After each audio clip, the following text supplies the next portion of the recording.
Una radio con propósito. Una radio con visión.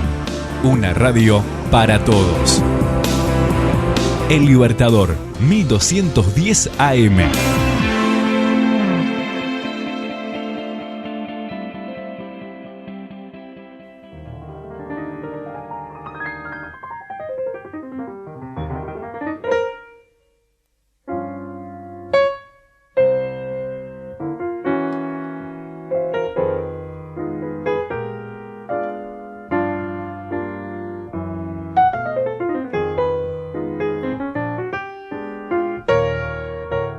Continuamos con Punto de Partida aquí por la 1210 AM Radio El Libertador. A través de nuestra web también nos podés sintonizar en cualquier parte del mundo a través del www.ellibertador.com.uy. Bueno, no solamente, vieron que ahora los teléfonos tampoco tienen radio, muchos no traen radio. Bueno, a través de la web o algún software de radio pueden encontrarnos entonces por ahí, por el www.ellibertador.com.uy. Bueno, y también a través de nuestras redes sociales, Twitter, Facebook, Instagram y YouTube, donde colgamos todos los podcasts de nuestras distintas columnas y también las distintas entrevistas. En la entrega pasada de Para Viajar Lejos tuvimos a Benedetti. Hoy vamos a tener otra mujer que también cumple 100 años. Es más, precisamente el 18 de agosto. Pero para eso, y para presentarle, tenemos a nuestra co-conductora aquí del espacio, que es María García Marichal. ¿Cómo estás? ¿Cómo estás, Carlos? ¿Cómo está la audiencia? Bueno, un gusto tenerte con nosotros, pero también tenemos a una invitada nuevamente con nosotros. Te gusto que la presentes. Bueno, con ustedes, Sandra del Río, escritora, licenciada en comunicaciones, investigadora y mi amiga además, por grabar. Hola a todos nuevamente. Vamos a hablar entonces de Idea Vilariño. Exacto. Sí, Carlos, este es un año particular porque estamos hablando, bueno, es un año particular, no hay duda. Ha pasado de todo, Sí. 2020 será recordado. No nos olvidaremos nunca más.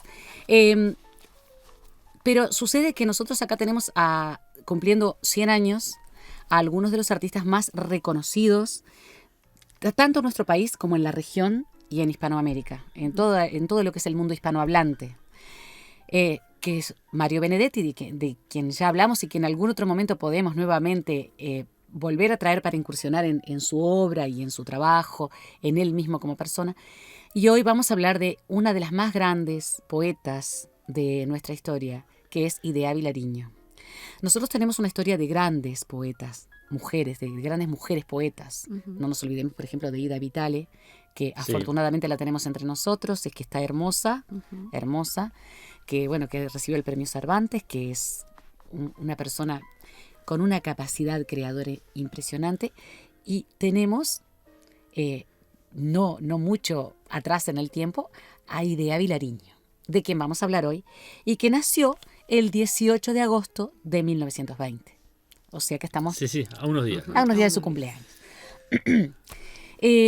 Idea Vilariño nació en Montevideo el 18 de agosto de 1920 y falleció también en Montevideo el 28 de abril de 2009. No hace demasiado tiempo, 11 años hace que murió Idea. El mismo año que Benedetti, además. Sí. Y según tengo entendido, fueron hospitalizados los dos el mismo día, el 26 de abril. Ah, el 26 de abril había... Uh-huh. Mirá, sabía de Benedetti, uh-huh. pero no sabía de Idea. Sí. El día de cumpleaños de Hugo. Exacto, el día de cumpleaños de mi esposo. Por eso estaba...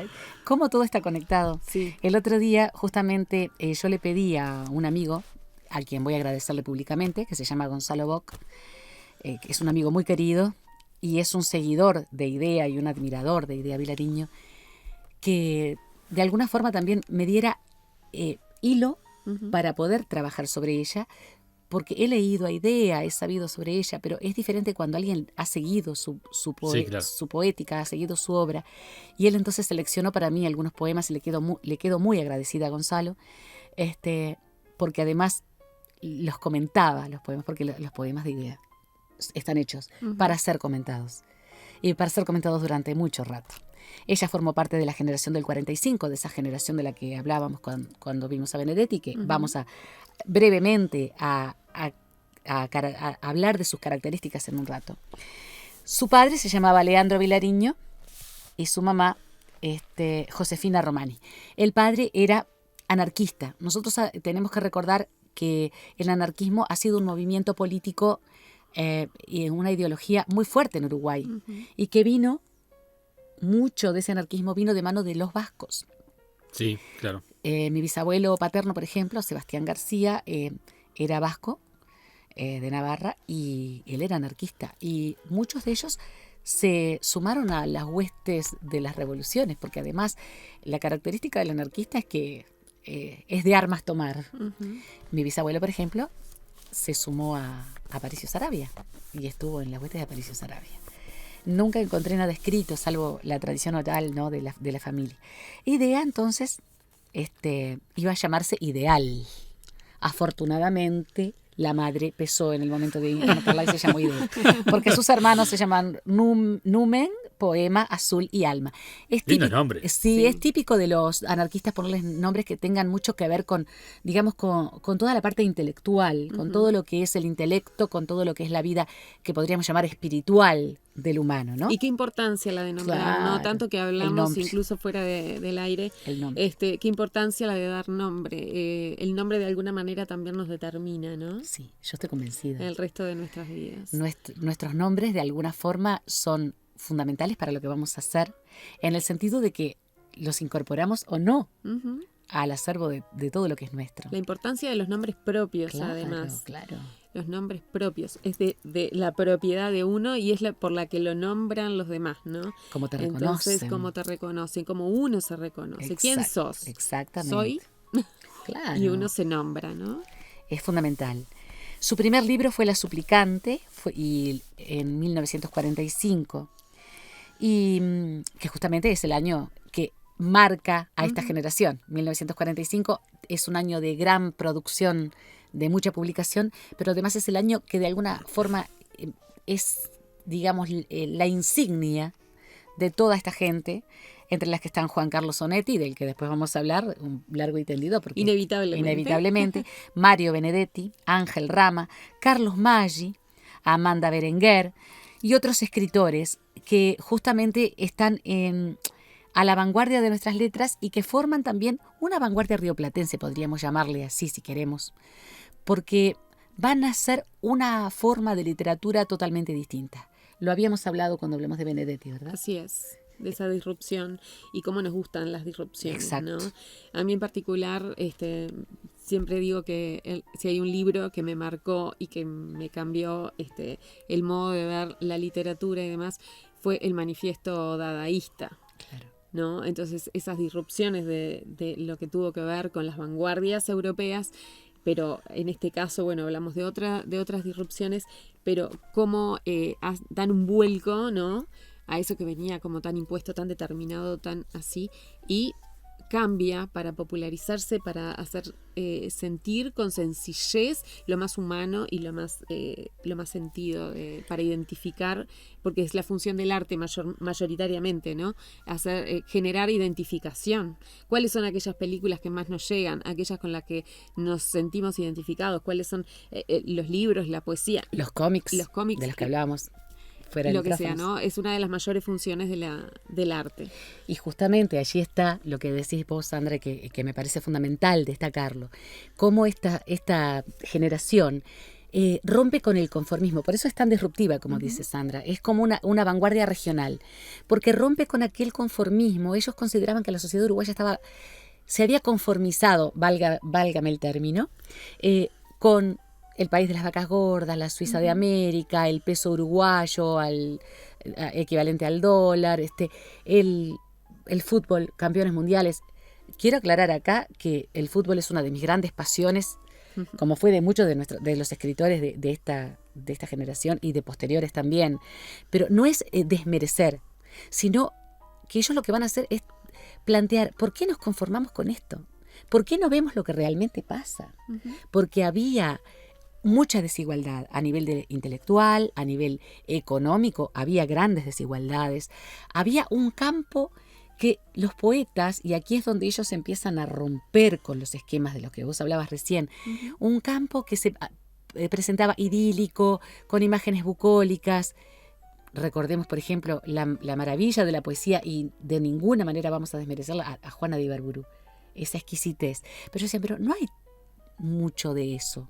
porque hay mucha pobreza y hay mucha desigualdad y hay gente que trabaja toda su vida para morir en la pobreza y en el anonimato, y Montevideo está olvidado, y por qué el idioma castellano rioplatense está desvirtuado y se considera que no es valioso. ¿Por qué? Entonces ellos empiezan a mover todo eso como una vanguardia, como de alguna forma lo habían hecho las vanguardias artísticas plásticas del arte plástico en Europa, y empiezan a meterse en el mundo. En el mundo. Y IDEA es una de ellas. No solo a través, porque también eso va de la mano de su pensamiento político y de su militancia, ¿no? Y de qué parte de la política partidaria y del pensamiento político están, porque es de las masas y justamente de la gente común, ¿no? Bueno, hacia ese camino son coherentes, ¿no? con su forma entre su forma de pensar y su literatura y a dónde quieren llegar. Fueron muy, muy coherentes con su forma de pensar. Quiero aclarar que, y eso el otro día lo estaba investigando en casa, con Hugo, con mi marido, que no necesariamente todos compartían una ideología de izquierda dura. Porque, por ejemplo, había nacionalistas, había de distintos partidos políticos dentro de ese grupo. Por supuesto, era mayoritariamente gente de izquierda muy comprometida. Pero no es que fuera un grupo cerrado. Sí eran muy humanistas y trataban de hacer valer lo que era la capital en ese momento, lo que era Montevideo, lo que era la cultura montevideana. O sea, que van a ir articulando eso. Sí, especialmente IDEA y Mario Benedetti, de los que hemos estado hablando. Exactamente. Era profesora de literatura, de allí lo que decías tú hoy también. Estamos hablando de que estaba formando jóvenes, ¿no? Era profesora de literatura, fue traductora y crítica literaria, y vos después tenés alguna cosa para agregar a eso. Y era una mujer de temperamento muy fuerte y atormentado, porque uno la ve en esas imágenes, una mujer bella, toda angulosa, hierática. Ella parecía no decir nada, pero dentro de ese hieratismo había una convulsión pasional impresionante que aparece en algunos poemas. Bueno, estudió piano y violín antes de dedicarse a la literatura definitivamente, y en 1947 aparece una compilación de poemas firmado IDEA. Es la primera vez que ella empieza a aceptar su nombre como suyo. Porque ella firmaba con seudónimos. Ah, mira. Entonces empieza a aceptar su nombre como el nombre de alguien. IDEA Vilariño. Porque además hasta nosotros hacemos. De y autor. Me imagino, claro, su nombre de autor. Su nombre de autor, exacto. Porque nosotros conocemos, estando incluso en el taller literario, personas que escriben no para publicar o para... Entonces, expresar que uno es el autor de algo, ¿no? Cuando ella era una estudiosa, era una intelectual, pero quizás el pasar a la producción, ¿no? A firmar con mi nombre esto que creo, quizás sí. Hay allí también una cuestión de eso, ¿no? De aceptación. De aceptación en el nombre y el autor. El nombre y la autoría. La autoría. IDEA, empieza a firmar IDEA. También publicas Cielo, Cielo y Paraíso Perdido en el 49. Allí ya es IDEA Vilariño, con su nombre y apellido. Es decir, hay todo un proceso del que explica Sandra. Hay un proceso de creación unido al proceso de su propio nombre. Su nombre es IDEA Vilariño. Y ahí sí, después les voy a hacer algunas anécdotas muy cortitas acerca de lo que dejó, del legado que dejó. Ya en este último libro, Paraíso Perdido, se ve esa característica que es típica de IDEA Vilariño, el dolor, la angustia, la muerte como una idea central dentro de su creación, la oscuridad. La poesía de IDEA es oscura, es una poesía dolorosa, una poesía que carga mucha amargura. Por eso mucha gente, sobre todo en aquella época, adolescentes que pasan por esa etapa de dolor, de no aceptación de sí mismo, la encontraron como su referente. Claro, su bandera. Sí, era el buque insignia, IDEA Vilariño, y lo sigue siendo para mucha gente. Igualmente eso también ha hecho que no fuera tan conocida. Sí. Porque hay una parte de de la población que no quiere ese tipo de expresiones que por un lado suenan como muy negativas, Claro. ¿no? O que no se siente identificado de lo que hablábamos con justamente esa negatividad, esa oscuridad. No todos nos atrevemos a adentrarnos en esa profundidad tan profunda, pero tan dolorosa. No todos lo sentimos y no todos queremos adentrarnos en ella. Me estoy acordando de una pintura en este momento, el Angelus de Millet, del cual nadie se explicaba por qué aquellos campesinos que aparecen en la obra estaban tan tristes, como orando, mirando hacia el piso, en medio del campo, cuando había un canasto con pan debajo.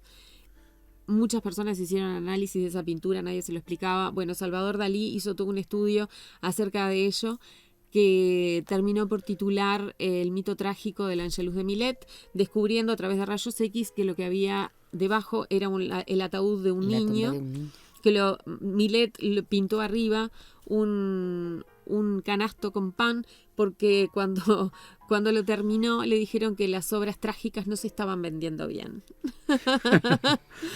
Entonces, eso también, ¿no? El arte y el mercado, por supuesto, que por un lado ha hecho en tantas ocasiones y hace que el autor deba generar acuerdos con el mercado para poder seguir trabajando, para poder seguir viviendo, para poder seguir cobrando, para poder seguir construyendo. Lo hemos hablado más de una vez. Sí. Muchas veces. Y bueno, desde Julio Verne hasta Stephen King. Y de Vilariño no necesitaba quizás y expresaba su amargura sin tener que vender ese sentimiento para conseguir otras cosas. Trabajaba como profesora de literatura. Exacto. Y trabajaba como crítica. Y a mí me encantó saber, cuando estudié idea hace muchos años y volví a verlo ahora y lo quería resaltar, que fue principalmente crítica de obras rioplatenses. Es decir, que se dedicó principalmente a hacer crítica de literaria. Sí, crítica literaria. Y que hacía unas críticas profundas, o sea, investigaba, ¿no? En 1952 ella publicó Cuesta Arriba y bueno, ya ahí empieza una carrera prolífica como escritora. Hizo hasta segundo año de Facultad de Derecho, pero no le gustó, prefirió dar clase. Le gustó mucho más dar clase de literatura, porque claro, además se sentía en su salsa, ¿no? A mí me gustó mucho, además, dentro de lo que era Generación del 45 y la ideología que ella, bueno, también abrazó, que fue la ideología de izquierda y que fue una ideología, digamos, que recién estaba en gestación en ese momento, va a, de alguna manera, a florecer en el 71 con la fundación del Partido Frente Amplio, y posteriormente se va a integrar perfectamente a todo lo que era el antiguo bipartidismo, ¿no?, de nuestra política. Pero fue una mujer también estaba muy enojada con algunos de los aspectos de la sociedad, muy enojada. Tan es así que ella después va a formar parte del MLN y tuvo un nombre de guerra y todo. El nombre de guerra de ella era Olga. Y cuando se le pide un poema que identifique de alguna manera, ella escribe nada menos que Los Orientales. De todas partes vienen sangre y coraje para salvar su pueblo, los orientales, que la cantan los olimareños, ¿verdad? Sí. La musicalizó Pepe Guerra. Entonces, estamos hablando de gente que además veía esa iniquidad, pero y que estaba comprometida y que escribía sobre eso, que denunciaba. Hemos hablado en nuestro segmento de cómo es válido todo lo que hace el creador, ¿no? Uh-huh. La denuncia, la búsqueda de la belleza, el refugiarse, como hacen otros escritores, en lo que es idílico, sin tener en cuenta, no porque no lo tenga en cuenta porque no quiera, sino para tratar de evadirse o de salir de una realidad. Muchas veces. Claro, la sanación de aquello que no puede cambiar. Uh-huh. Pero ellos de alguna forma querían cambiar esto. Bueno, trabajó mucho como crítica literaria. Hay una preciosísima serie de poemas que son Los Nocturnos. Los Nocturnos de Ideas son en toda el mundo hispanohablante son reconocidos. Es raro que en la antología de poesía amorosa latinoamericana no hay poemas de Idea Vilariño. Hay una antología interesantísima de poesía amorosa latinoamericana con muchas poetas reconocidas y no hay poemas de Idea. Hay de Delmira, Agustini, por ejemplo, y no hay de Idea Vilariño, que hizo una poesía amorosa muy fuerte, ¿no? Muy profunda y con muy desgarradora. Bueno, Quizá por ser crítica y criticaba mucho lo demás. puede ser. ¿Tú ¿O por sabes su que- negatividad? Claro, ¿O por su- sí. No. ¿Quién habrá hecho esa selección? Claro, sí. Tenemos que tener en cuenta que quienes seleccionan son como No, por decís, seleccionan, pero seleccionan teniendo en cuenta también su subjetividad. Sí. Y a veces pasa eso. Y la ideología, lamentablemente, a veces ha dejado de lado Ujú. escritores, o de un lado o del otro. Las ideologías, cuando son tenidas como la única base por la que se puede juzgar una tendencia supuesto. artística, puede dejar de lado valores muy grandes. Exacto. Entonces, a veces ser extremista desde el punto de vista artístico también puede ser malo, desde quien selecciona hasta quien forma parte de un jurado.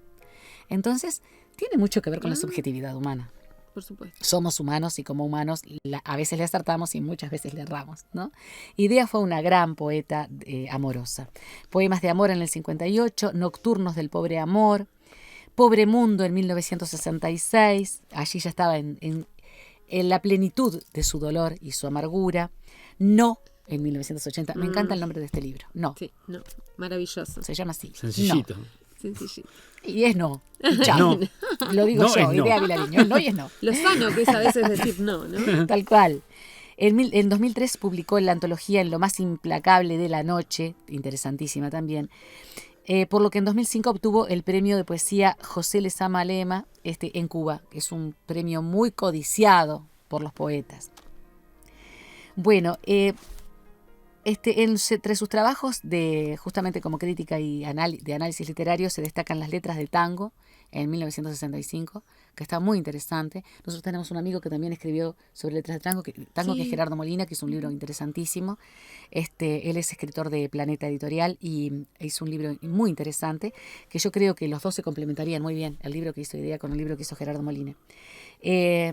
La rima de Herrera y Reisig en el 65. Es decir, que estamos hablando que ella está hablando de un modernista, ¿no? Va a hacer un estudio sobre la poesía de Julio Herrera y Reisig. Y Conocimiento de Darío en 1988, que le dedica justamente a Rubén Darío, el poeta nicaragüense. Es una obra intimista, una obra de muchísimo dolor, es una obra de amor y desamor. Ella escribió desde los años 50 la revista Número, que tú habías mencionado, Fundaron también con Benedetti. Y gracias a ello conoció a Onetti, de y quien ahí- vamos a hablar, y de allí su mayor inspiración para toda este desamor, esta desesperanza, Esta oscuridad. todos los Todo lo que te puedas oscuridad. imaginar. Hay un artículo de Blanca Elena Pantín que nombra a La construcción de la noche, que es una biografía que hicieron Gilio y Domínguez sobre Idea y Onetti. Es decir, como hoy hablábamos con Sandra cuando veníamos para la radio, como que de alguna manera hubo quienes los articularon de tal forma que como que no desprenden un autor de otro.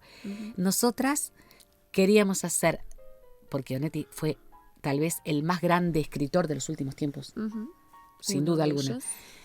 Quiero aclarar que yo no lo leo porque si lo leo me deprimo de una manera terrible. Para mi salud emocional trato de no leerlo porque leí Junto a cadáveres y cuando empecé a leer El pozo casi me muero. Sí. Es de una amargura impresionante, pero nadie niega su grandiosa literatura. Pero no podemos permanentemente ligarlo a Idea, porque Idea fue Idea Vilariño. Eso era lo que veníamos discutiendo precisamente antes de esta entrevista. Y poniéndonos de acuerdo. Y poniéndonos de acuerdo, Sí. pero yo le comentaba a María, ¿no? ¿Cómo la han ligado tanto ella como gran escritora? Y sin embargo, hay tantas entrevistas que le hacen donde le preguntan por Onetti, ¿sí? Si bien reconocemos que Onetti fue un gran escritor, su vínculo emocional con ella fue inspiración para gran parte de esto que decía, de su dolor, de su poesía, de su escritura. Pero ella, como mujer, como productora de arte, como generadora, como creadora, ¿por qué tantas entrevistas? ¿Por qué aceptó tantas, explicar tanto de su relación con Onetti? Yo le decía a María de los Ángeles, esto es como, me recuerda a los programas de Chimentos, ¿no? Y como una mujer que le destacaban ser diferente a otras mujeres poetas que venían siendo la mujer de, incluso firmando con el apellido, bueno, desde Juana de Ibarburu, ¿no? Y ella siendo una mujer que fue ella que publicó con su nombre y su apellido y demás. Se le destaca eso, pero por otra parte se le pregunta tanto por esa relación, por ese vínculo que fue inspiración. Está bien, fue inspiración, pero se le llega a preguntar cosas muy, muy íntimas y muy en la que ella expresa con naturalidad todo eso. Pero ¿cómo aceptó eso? Porque siendo una mujer tan independiente, ¿por qué aceptar tanto cuestionamiento, tanta pregunta de su vida personal? ¿No? Eso como que nos desconcierta. Sí, claro. Me desconcierta un poco. Nos desconcierta. Sí. Nos desconcierta porque se han hecho biografías digamos, como de los dos, como que formaban una unidad cuando son absolutamente, en cuanto a la amargura, lo sombrío, etcétera, sí. Pero estamos hablando de una poeta y un narrador, más allá de que Onetti también incursionó en la poesía, pero con dos estilos totalmente diferentes y su marca de estilo cada uno de ellos, ¿no? Entonces, eso es una de las cosas que después ella además se prestaba para ese tipo de cosas. Sí, pero me llama la atención A porque mí también. además se le llega a preguntar, bueno, él se casa con alguien más y sigue en el vínculo con Idea, y ella obviamente le duele eso, y hasta se le llega a preguntar si ella realmente hubiera querido haber formado una vida con él, y se le cuestiona que él le decía que no sentía que ella estuviera enamorada de él, que lo sentía acá, pero no acá. Y esas son cosas muy íntimas. Demasiado. Muy íntimas, ¿no? Porque si bien la vida de un escritor, de un poeta, su propia biografía se lee en su creación, ¿sí? Preguntar a tal grado de profundidad, ¿no? En los que uno no sé si se atrevería a contestar ese tipo de cosas. Yo directamente te digo que no. Diría que no. Diría no. No. Creo que no. Yo contaría, como ya lo hice, lo de que me paré arriba del escritorio. Te descalzaste. Me descalzaste. Cuando ya prescribió. Claro, cuando ya prescribió. Claro. Pero no así. Pero Mirá que esas cosas de las que quizás ni uno mismo está. Después le vas a está contar seguro. lo que llegó a decir ella, que le dijo a Onetti. Fíjate lo que escribía en determinado momento, ¿no? Su grado de amargura. Ellos aparentemente se conocieron a través de este movimiento intelectual, porque todos se juntaban mucho. Era una época en la cual se juntaban en los cafés. Sí, absolutamente. Se juntaban, yo Algo me acuerdo, extraordinario. Maravilloso. El café, no el café por ejemplo, de Los Álamos, que, por ejemplo, cuando yo digo que Isabelino tenía un cartel de café y en 35 años no sirvió un solo café. Era caña, grapa, vino. Pero no, esto era café, el café. Nunca voy a olvidar el Sorocabana. Yo llegué a ver el Sorocabana y llegué a ver a intelectuales sentados a la mesa conversando, como conversamos nosotros ahora, por ejemplo. Es que la historia de la literatura, a mí, yo lo asocio con eso, con las reuniones de café, Claro. ¿no? Lo que aprendí en literatura y lo que mayormente me queda es esa camaradería entre los autores cuando eran quizás muchos menos, ¿no? Y que conseguían esa reunión, esa comunidad, esa camaradería y se reunían en los cafés. Es algo tan extraordinario. Eso pasó con los científicos, ¿no? En el siglo XVII, por ejemplo. ¿Sí? Su lugar de reunión era el café. Los científicos, como Newton, como Halley, por ejemplo. Nunca, me imagino que lo habrás hecho, o por lo menos con cuando Newton vas de viaje. Con Newton y con Halley, no. No, yo tampoco. pero me imagino que lo has probado. Yo lo hice, irme a sentar. Sí. Solamente por tratar de inspirarme, sentarme en Yo una he mesa de viajado café. solamente, claro, Sí. viajé muy poco, pero digo, cuando viajé, por ejemplo, a Argentina y sentarme en el Café Tortoni, Sí, por supuesto. era como una especie de magia, ¿no? De Nunca fui magia. sola igual al Tortoni, Sí. pero me he sentado en mesas de Yo sí me he café sentado. con un cuaderno y un lápiz o mi computadora solamente para sentirme quizás En en aquella ambiente. época en el ambiente de esos escritores, lo confieso. Y es maravilloso. Ellos entonces se conocen aparentemente en una mesa de café y comienzan a conversar. Primero se cartean y se tratan de usted. Aunque Idea ya tenía algún desliz y le decía, te esperé todo el verano, por ejemplo. O sea, ya de alguna manera estaba diciendo, pero fíjate lo que escribe en determinado momento después de su ruptura, que Sandra tiene algo sabroso para contar, que lo contó Idea, o sea, no es nada inventado. Sí. Ya no. Viste que el no estaba siempre, ¿no? Sí, Como una- sí. Ya no será, ya no. No viviremos juntos. No criaré a tu hijo. No coseré tu ropa, no te tendré de noche. No te besaré al irme. Nunca sabrás quién fui, por qué me amaron otros. No llegaré a saber por qué, ni cómo nunca, ni si era verdad lo que dijiste que era, ni quién fuiste, ni qué fui para ti, ni cómo hubiera sido vivir juntos. Querernos, esperarnos, estar. Ya no soy más que yo, para siempre, y tú ya no serás para mí más que tú. Ya no estás en un día futuro, no sabré dónde vives, con quién, ni si te acuerdas. No me abrazarás nunca, como esa noche nunca. No volveré a tocarte, no te veré morir. Sí, es la absoluta desesperanza, ¿no? Pero cuando se pelearon, ella dice que la última vez que se vieron, ella estaba dando clases, tenía una reunión en el liceo porque creo que iba a haber un paro de profesores o algo así, pero ella trató de escaparse y de irse lo más temprano posible. Entonces, él le dijo, cuando vuelvas no me vas a encontrar. Porque además, perdón, Juan Carlos Onetti, uno de los más grandes escritores de habla hispana, era malo. Sí. Ya no me vas a ver. Cuando vuelvas no voy a estar. Y ella se reía porque se lo había dicho muchas veces. Vas a ver, cuando vuelvas no voy a estar. Si te vas, ándate, pero cuando vuelvas yo no estoy. Y ella dijo, tengo que ir, hay una asamblea. Bueno, se va.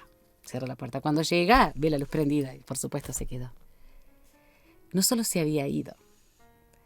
Le había dejado todas las cartas que ella le había mandado hechas un montoncito a los pies de la cama. Y le dejó, por supuesto, la luz prendida para que ella se sintiera más desconcertada aún.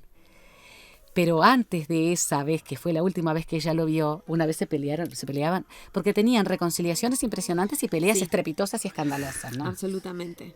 Pero claro, ella reconoce que Onetti hubiera necesitado que ella, de ella sumisión. Para estar con él hubiera necesitado sumisión y ella era muy orgullosa. Claro. Y defendía, claro, una mujer con tanto conocimiento, con tanta propiedad, con tanta capacidad, que someterse a alguien, a un hombre, seguirlo en lo que él quisiera, no, por eso esas grandes contradicciones, ¿no? Y esos cuestionamientos que tanta gente le hizo a su relación. Entonces ella le dice, sos un burro, Onetti, sos un perro, sos una bestia. Y me fui. Dice Idea. Cuando se pelearon, cuando una vez Cuando que se pelearon. Sos un burro, Onetti, sos un perro, sos una bestia. O sea, no entendiste nada de quién soy, de quién es.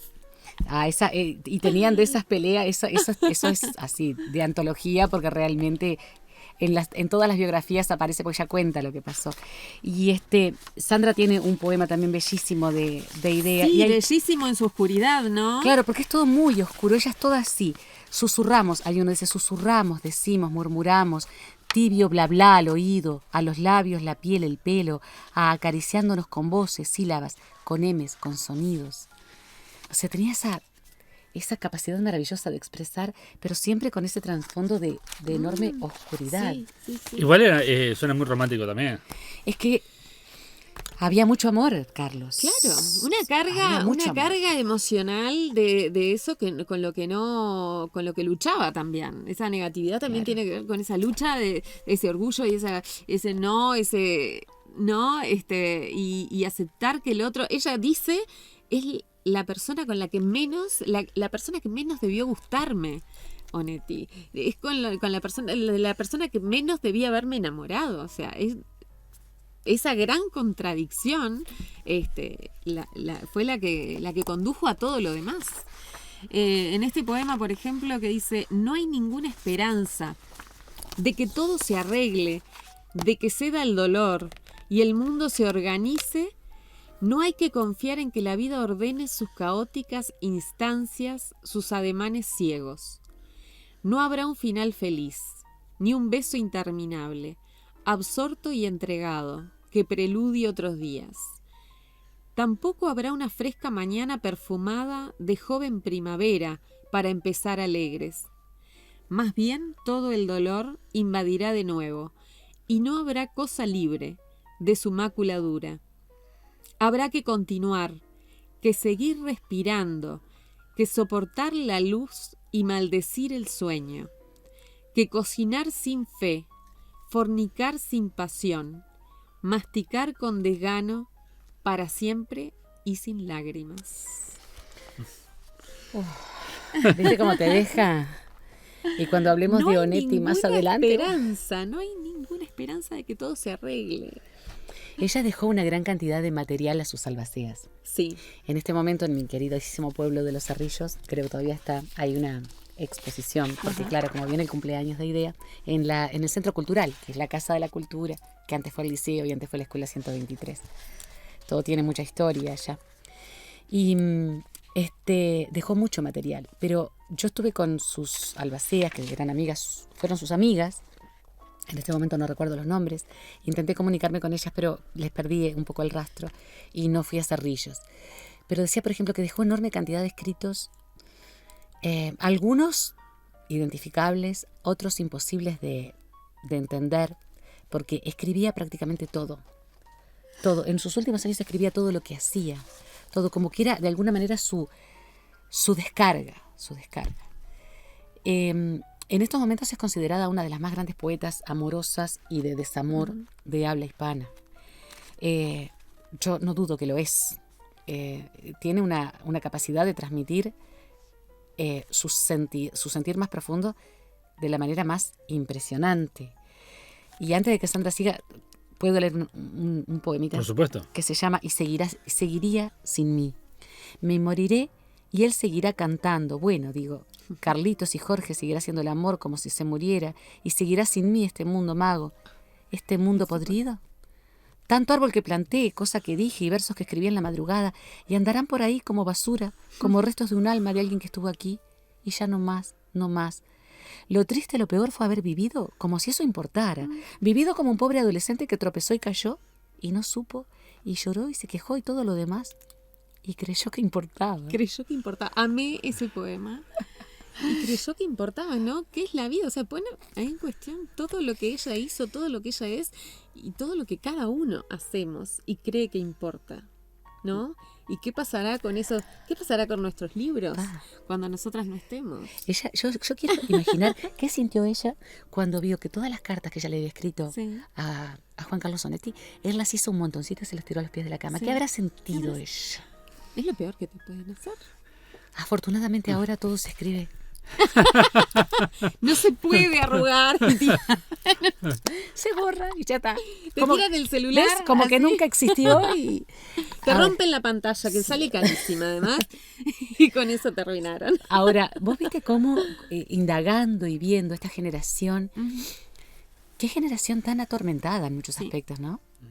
Porque era un momento que dentro de todo, a nivel de lo que era, digamos, la visualización desde afuera de nuestro país, era una visualización de un país emergente, con mucho crecimiento, un país que había sido campeón del mundo de fútbol, un país económicamente activo, pero ellos veían mucho más allá. Veían una sociedad que se iba resquebrajando, con una desigualdad tan impresionante. Veían que había cosas que no importaban, que no le importaban a nadie, y que había estamentos en los cuales ellos eran de alguna manera los raros, los que estaban creando una cosa distinta, una vanguardia diferente, en un idioma que para mucha gente era deleznable. el uruguayismo. Hoy en día que nosotros, viste, lo sacamos fuera del país y además cuando nos dicen uruguayo, porque decimos la Y, la Y pronunciada, y tenemos el mate, el termo abrazado y el mate en la otra mano, y eso nos dice a nosotros, nos conocen, nuestra marca de uruguayos. Sí. Pero en esta época, hasta el idioma, por quienes se consideraban, digamos, la élite de la cultura, entre comillas, porque cultura es todo lo que hace una sociedad, pero de la cultura como aprendizaje, era como deleznable. Mirá lo que está. Y esto es, más allá de la oscuridad, la amargura y el dolor, es maravilloso. Pero también estaba eso de qué era a lo que se le daba importancia en la sociedad, ¿no? Porque vos hablas del fútbol, Claro, y a un poeta que siente con estas profundidades. claro. Ver que el público se va, me refiero, ¿no? A la sociedad Aquellos en general para y quienes demás.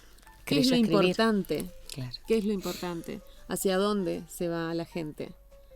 ¿No? ¿Y eso no duele también? Y debe ser doloroso para cualquiera. Yo aprendí a no presentar libros cuando juega Peñarol, por ejemplo. A vos no te duele porque sos fanática. Yo soy muy futbolera. Yo Muy soy futbolera. muy futbolera. Pero sí es verdad. Es No, decir, con eso cuando me refiero al consumo. No hay al duda. consumo en general. No hay porque duda. vos decís, era una sociedad que estaba relativamente bien en cuanto... Pero era conformismo sobre todo. Pero era conformismo. Era conformismo. Y eso es lo que seguramente se sentía A ella le también. dolería. El dolor. Y me imagino lo que debe haber sido ser poeta y profesora de literatura en una época en la cual la educación estaba en un nivel muy alto. Yo no estoy diciendo que ahora está en un nivel muy bajo porque ha mejorado nuestro nivel educativo. Yo como profesora puedo decirlo. Pero en aquel tiempo era destacada, ¿no? Sí, absolutamente. Considerando Sí. también que ella tradujo Sí. muchas obras Mirá lo que te va a al contar. inglés y al francés, teniendo nada más que la instrucción de la secundaria, del liceo. Mirá. O sea, Y con ello obtuvo 2 premios Florencio por la traducción a Shakespeare. Y realmente, bueno, obviamente con lo que había recibido en la educación secundaria y su propia investigación y su propio interés, Claro, ¿no? por Cuando supuesto. hablamos también Autodidactas. exactamente, de todo eso que uno como le interesa, aprende. aprende. Los saberes que lo se investiga. aprenden. Bueno, y aquí te dejamos a esta maravillosa mujer, hermosa fue además, hermosa mujer, que dejó una cantidad de cosas que muchas no se entienden y las albaceas están como locas, y que escribió todo lo que hacía en sus últimos tiempos, y que dejó una exquisita poesía de muy sombría, muy amarga, pero muy cargada de amor y muy cargada de pasión, cosa que, bueno, que la pasión, algo que está bueno recuperar en los escritores y en los artistas. Sí, no ser una maquinita, sino más pasional. Más pasional, uno ser uno mismo. Bueno, gracias por estar aquí con nosotros entonces y bueno, nos reencontraremos en otra oportunidad junto con Sandra. Por supuesto. Para seguir conversando de esto que les apasiona a ustedes y que es muy interesante, que es la literatura. Muchas gracias Muchísimas a ti gracias. y a la audiencia. Sí, a los oyentes, a la audiencia. Gracias.